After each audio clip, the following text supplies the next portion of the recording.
Well, first of all, I think there is no difference between how a free entry and a paid entry museum should handle these questions. I think all museums are no islands. They're part of a community and its history. And the museum collections come with the history and with the connections. But I think sometimes these connections have been lost or they have very long been ignored. And this is why museums are now in 2021, maybe 2020, are reviewing the notions of colonialism, of violence, of domination that have been defined by long processes of curation over hundreds of years. When you look at the ICOM is the International Council of Museums, the ICOM definition of museums, it states that museums are in service of society.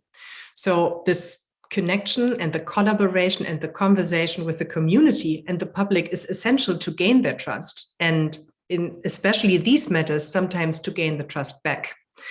And I believe that making this effort of engaging together with the community and reviewing those museum collections and narrative is actually essential for the relevance of museums, because deepening this relationship with the community means that we are increasing the relevance of museums in the future. Because if nobody feels reflected through the museums, who's going to go?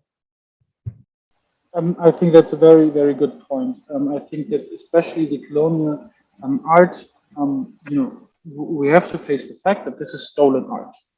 And if you steal something and you realize that it's stolen and you are reassessing your actions and also your values, you have to go back to the person you stole it from and give it back and ask them, because it's their property, what to do with it. I mean, so I'm really happy that we finally in Germany had this process where we gave back, or like are in the undertaking at the moment of giving back the Benin statues to Nigeria.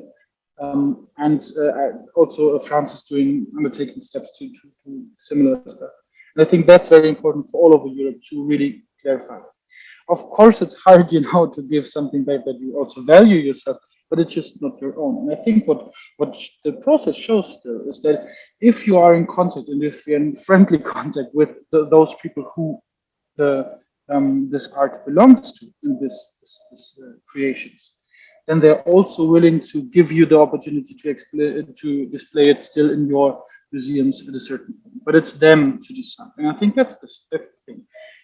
We definitely want to reassess the cultural heritage that we have, reassess what that means for the society here and there, and also discuss that history that we share with each other, and we want to see that to be together. And so in this regard, I think it's very important to talk about this and to see that the art objects return to their rightful owners.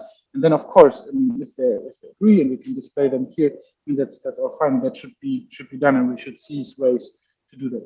But that's not just true for colonialism, but we also see, for example, that there was a lot of Greek art objects that were stolen by, for example, the British. I think also the Germans and the French. And I think so that's in a European context here. I think we should also resolve that in dialogue, especially here, and to ensure that those objects are also returned. But of course, we want to share them around with everyone else.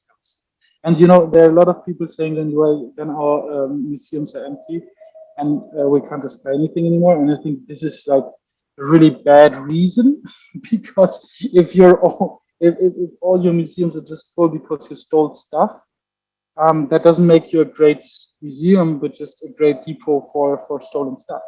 And I think that's not a reason to keep it. So give it back, ask them kindly if you may display it in a certain way. And I think that's the perfect way to go under with that.